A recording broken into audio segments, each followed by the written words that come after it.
Kyrie Irving reportedly agrees with Kevin Durant, doesn't like Sean Marks, doesn't like Steve Nash. So I don't think this is necessarily 100%.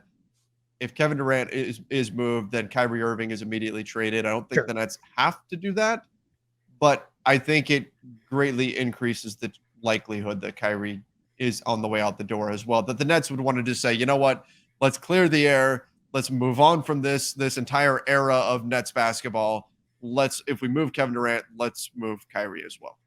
Yeah, I completely agree. I think if the Nets, if you could game plan this out, which is right, this is kind of what you do on the trade machine if you fire up 2K, right?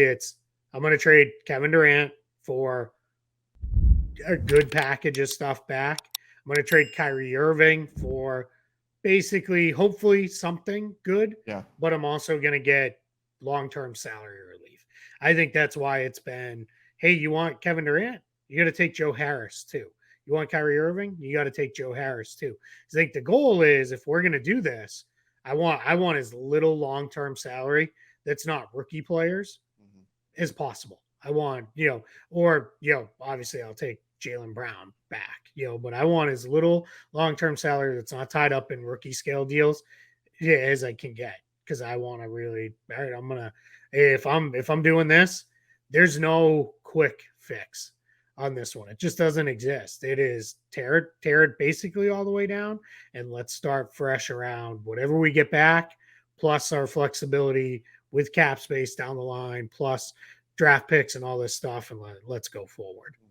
Yeah, and that's probably what we see play out again. The Nets don't have to do that if they want to Mm-hmm. continue to try to win with Kyrie or something. They can. I mean, there were the reports that Sure. Kyrie, was committed to Brooklyn and everything. But if Kyrie is in that camp too, of I want these guys gone, it probably makes the most sense. The I do Nets to move on think from him.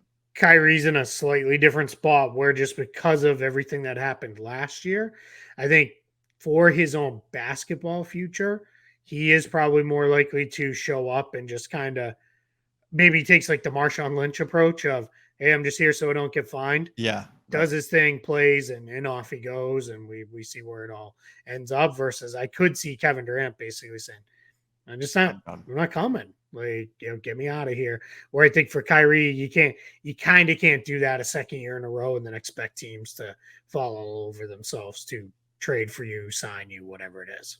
We've talked about this at length already, but I mean, maybe the biggest part of this is going to become an even bigger battle for the next CBA.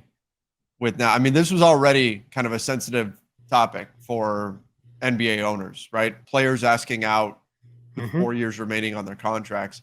Now you've got a superstar player who is demanding specific personnel be fired, sort of trying to say, "Hey, look, I'm controlling this organization. You do what I say here."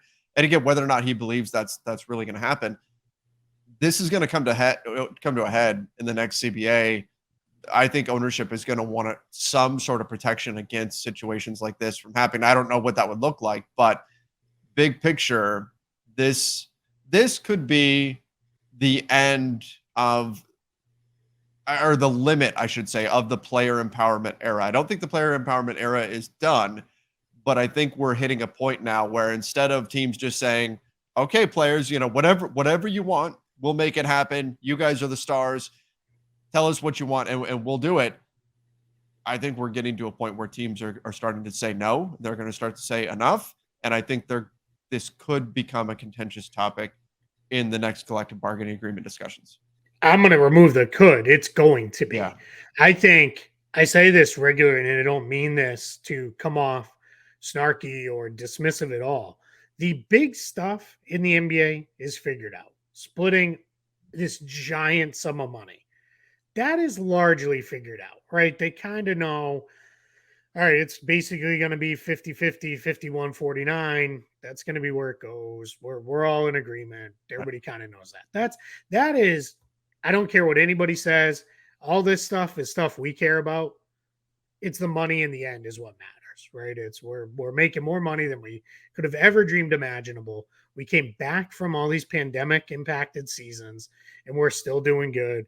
And guess what? We have all these TV networks lined up to throw billions of dollars at us over the next several years. Let's all be smart about this. I think the rest of it though becomes the stuff, and that's quite frankly to me far more interesting, right? Because it's things like this. But I think, right, it's, and I'm not disputing at all what you say. I think ownership is going to say, yeah, I don't like it. We signed Kevin Durant to a 4-year contract extension. Year one hasn't even started yet, and he's already asking for a trade with that extension. We signed player X to this 5-year rookie scale deal, and a year into it, I don't want to be there. 5-year rookie scale extension deal. I don't want to be there anymore. I want to go. I think on the flip side, you have players, because we hear it all the time, well, they can just trade us whenever they want. Right. And it is a two-way street. You can't say, well, you signed they signed a contract too. Now I get it. You sign a contract knowing part of the life in sports is you might get traded somewhere.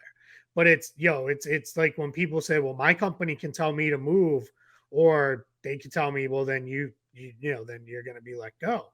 Yeah. And if you're under contract, some portion of that contract, unless you're an idiot and signed a terrible contract, is going to get paid out to you, right? If you say, like, I'm not moving cross country, I'm not doing this. I mean, we have a lot of people running through that right now, where some whole businesses picked up operations and moved during the pandemic, when it's like, hey, we don't have the office anymore, so let's move. And now it's, well, we're bringing people back in, but now we're located in this other state. But anyway, to go into the NBA side, I think where this is going to head is there's going to be certain deals. Maybe it's all deals, but there's definitely going to be certain deals where if it's a 4 or 5 year deal, there's just going to be no trade till you're 2 years in, or something like that. There's already some trade restrictions around sign the designated player. There's no trade for a full year with that, but nobody wants a year in, especially as these extensions are getting started, someone saying, yeah, I don't want to be here anymore. Because then it looks like, as we've called it out, take the money you ask for a trade later. I think that's where we're headed with this. And I think that'll be, more than anything else, probably what juices free agency a little bit more. Because I think you may see some guys say, I'm not locking in then for the full 4 or 5 years or whatever it is, because I don't know that I want to be there with this team, especially if it's different. But if it was like a Bradley Beal situation where I've given you a decade and then I'm re-signing because you can offer me this ungodly sum of money that I've never could have dreamed of being. Here we go. And now 2 years into that, and I'm not saying Bradley Beal is going to do that, because that does seem very different type situation. But that's where we're at, right? Is those guys then can say, yeah, I don't want to go, in this. So I do think it's going to be very, to your point, it's going to be very contentious. To use your wording on that one, I completely agree. But I think you're going to have it from both sides, basically saying, all right, hey, if you don't want guys asking for trades, then we don't want you trading them. And I think there's a point to be made on both sides. Hey, you agreed to this contract. You agreed, let's spend the next 4 or 5 years together. Why is either side, a year or two in, being like, well, this sucks? Or maybe it's a mutual agreement, right? Maybe if it's 2 years in, it's like, hey, superstar X, superstar Y that you were going to play with blew out his knee and now his career's over. Yeah, it's best for us to move you and it's best for you to move on. Then maybe that's where you get to, is it becomes mutual agreement, and that's where the trades go. But yeah, I mean, that's topics for later, but but I think we're headed to a lot of this stuff being the things that are the fights and the negotiations. Yeah. Just big picture, this situation is going to become ammunition towards a much bigger battle that's going to be taking place with the CBA. Yep. And it's, to be fair to Kevin Durant and Kyrie Irving, it's not really Kevin Durant, because Kyrie, I guess, hasn't asked for a trade, but Kevin Durant, he didn't start this. Like, this was no. James Harden last year, Ben Simmons last year, like many players before them. Like, this has been building year over year over year. This is just now the kind of, if you will, it's proverbial straw that broke the camel's back, right? It's like, exactly. Here we are.